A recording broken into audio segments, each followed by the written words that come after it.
Fear is simply the consequence of every lie. It's the voice in our head that says that we're not good enough or that we don't measure up. It's that feeling that forces us to abandon risk and live a safe and predictable life. It's the refusal to explore the what if, and it's a painful surrender to the ordinary. It's the terror I experienced as I jumped off a boat into the open ocean. It's the sick feeling you experienced when you left that well-paying job to pursue your passion. Fear is the loneliness that overcomes your heart as you sit at home alone on a Friday night. Most of us allow fear to write our story, but fear is a terrible storyteller. My name is Chris. I've wrestled a lot with self-doubt and anxiety over the past few years. You would never know it. I tend to hide it pretty well and pretend like I'm alright. I was living a pretty safe life. I'm grateful to be surrounded by friends who challenge me to live alive. Georgina and I have been creating mischief for 8 years now. She teaches me a lot about laughter and joy. Jordan and I became close friends in college. I am a more compassionate and enduring person because of her. Sam was my roommate turned best friend, and he always challenges me to live beyond complacency. My friend Heather accepts people for who they are, and I've learned how to be myself because of her. Heather and Sam are a force of love. Alyssa has been my partner in crime ever since we explored China together. She's an artist who lives for adventure, and she filmed a lot of our journey out west. On New Year's Day in 2014, we were all together celebrating the past year and dreaming about what this next year could be. We decided right then and there to live like this was our last year on Earth.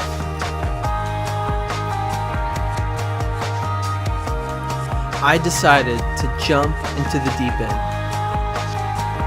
What if we lived like every day was our last and we savored every moment possible? Our friend Jordan lives every day like it's her last, because it actually could be. Jordan was born with a neuromuscular atrophy disease that began to show its face when she was 6 years old. Over the last 18 years, she has dealt with the slow loss of the major functions in her body.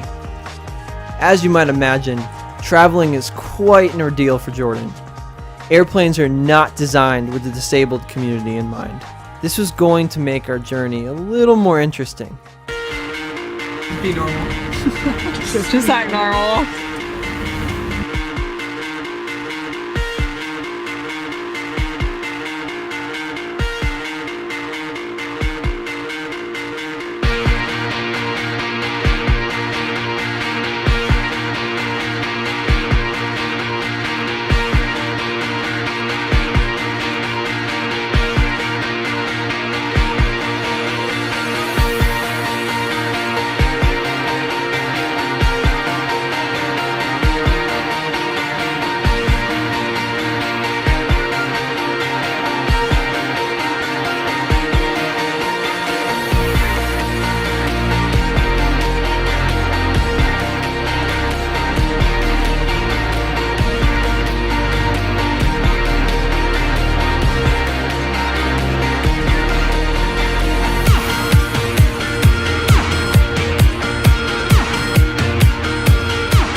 Heather and I were standing in line to board the plane.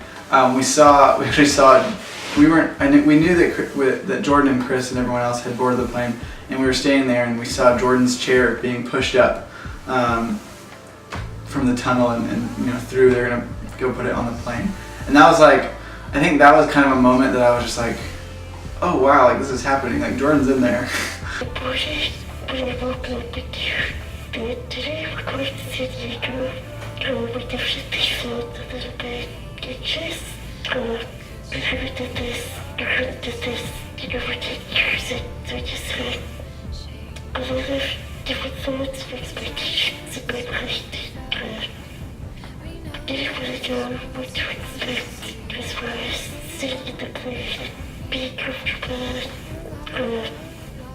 So I think it was okay up until getting on the plane.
Well, we had a problem with the wheelchair. To put it in push mode, the wheel was stuck. So I could see the guys, like I was looking through the plane window, and I could see the guys like pushing it and trying to kick the wheel and get it to work, but it wasn't working. But they wouldn't let me go outside because you had to have special clearance. So then we had to wait for someone to walk me down here and deal with it. So I had to show a guy how to actually sit in the chair and use the joystick, and he had to ride it inside.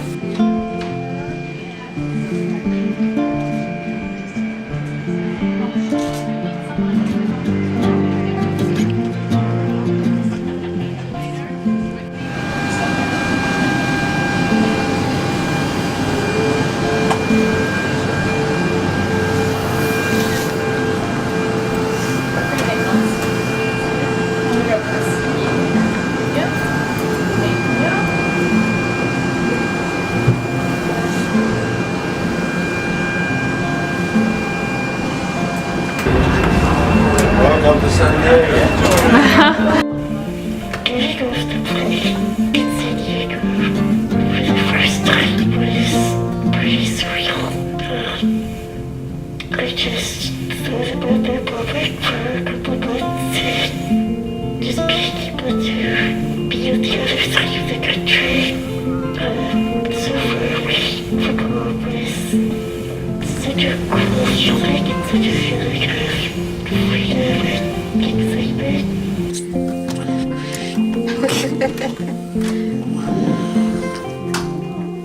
Go for it, Jordan. You have a view of the arena. Sorry. You're good. I think all of that. This is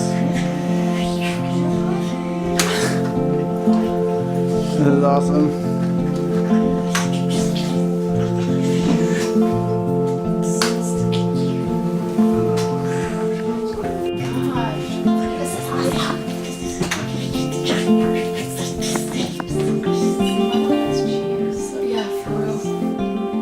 How do you feel being in a new land? Oh my gosh, it's crazy. This is actually very surreal. Like, I mean, it's like the same air, it's the same sky. But I'm on the West Coast. Like, that's crazy. Like, this is where my life began.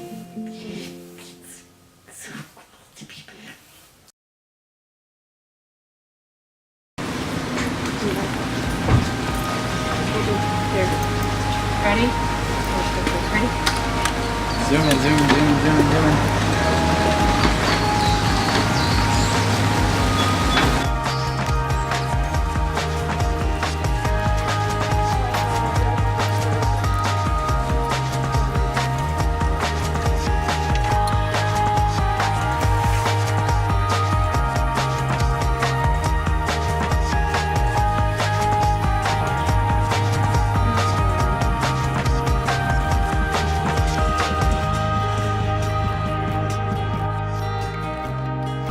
While in San Diego, we got to attend the Storyline Conference.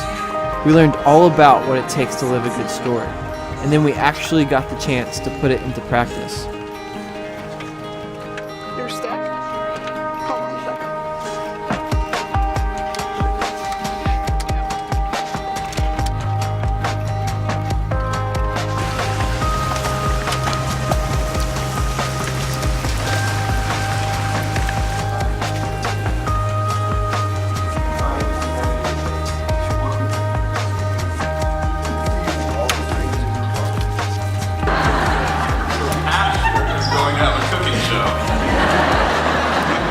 You'll never get a nice to meet you out of me, not once, because I want to remember, I want to remind myself over and over again that we're the ones that see people for who they're becoming. That's what changes everything. You guys, if you know me, every single Thursday I quit stuff. Do you guys ever do that? Every single Thursday, that's it. I just quit all kinds of stuff. Can I get a hug? Aww. You were like, oh, I think we want to go. And then Jordan had been thinking about going somewhere. It's like, hey, what do you think of, what do you think about us going? This is the first flight, isn't it, Jordan? Yeah. Wow. Like I've just been like scared because it's like really challenging. Yes. And there's like it's like just scary. Oh my gosh, I'm gonna cry. That's amazing. We're here and it's like a challenge. This trip was never just about going to a conference. It was about a journey of discovery.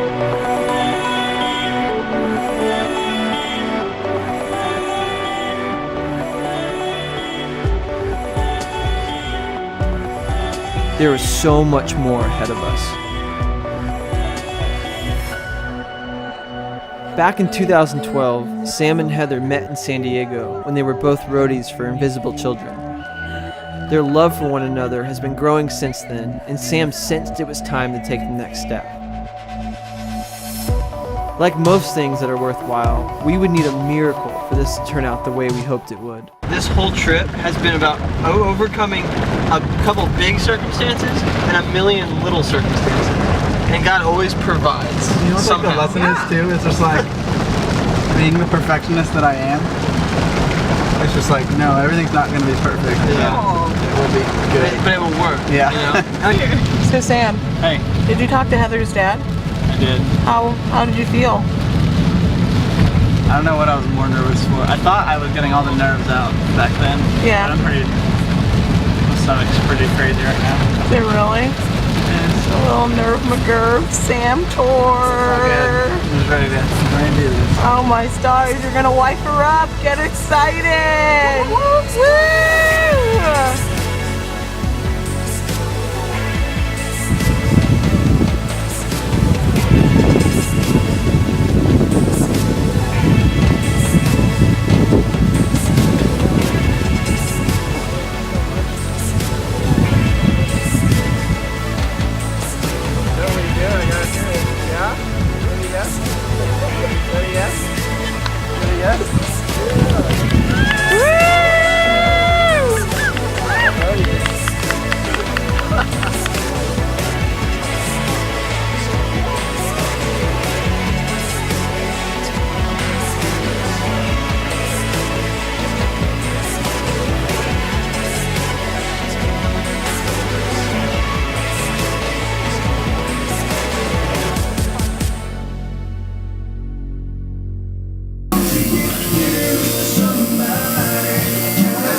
That's always sticks out to me too. I always reread it sometimes in there.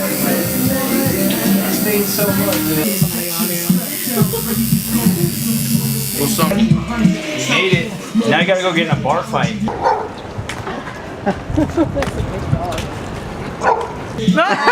What happens? You get tattooed, you get super tough, start getting a bar fight. Jordan is so wild. Jordan's like, hey, what's up? Jordan, you're the coolest. They're forever. They ain't going nowhere. Yeah, it's a forever commitment. Pretty cool, huh? Awesome. Pretty cool.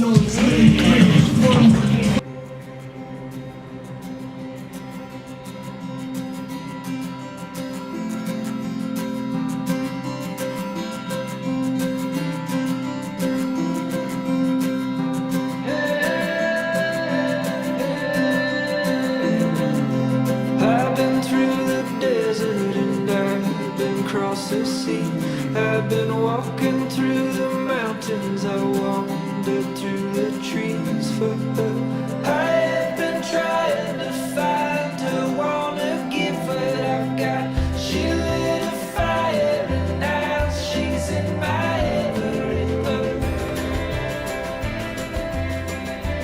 This whole journey taught me so many things. But you know what? First, don't give me what I learned. One of the biggest things this whole adventure taught me was that sometimes it's necessary to step a choice and to step to your throne.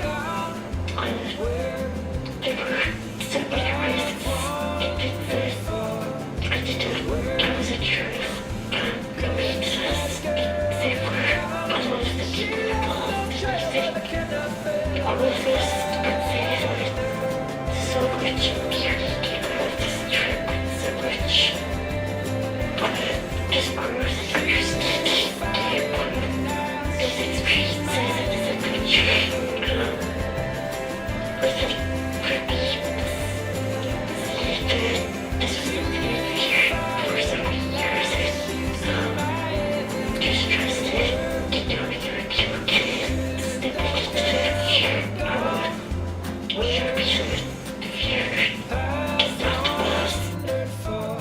What started as a crazy adventure on New Year's Day ended up becoming a journey that would catalyze big changes in our lives.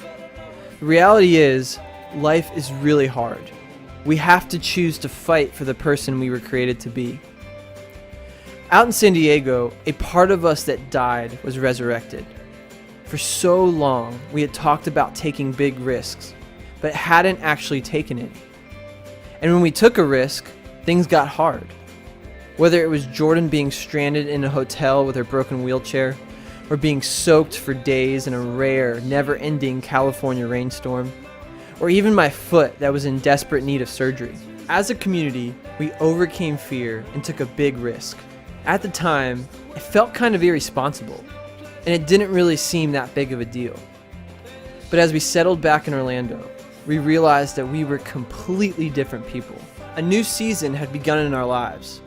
No longer did our fears and anxieties hold us back from our dreams, but we began to allow the hard things of life to transform the person we are becoming and fuel our courage.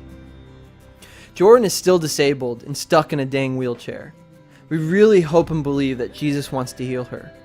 We're going to keep harassing him about this until the day he does, but in the meantime, Jordan's not going to sit around and mope. She's going to live.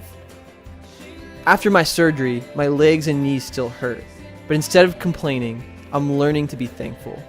To be thankful that I still have breath in these lungs, and that I get to chase down my dreams alongside my best friends. What fear is keeping you from living out your dreams? And what community is cheering you on? Join the movement and let's live alive.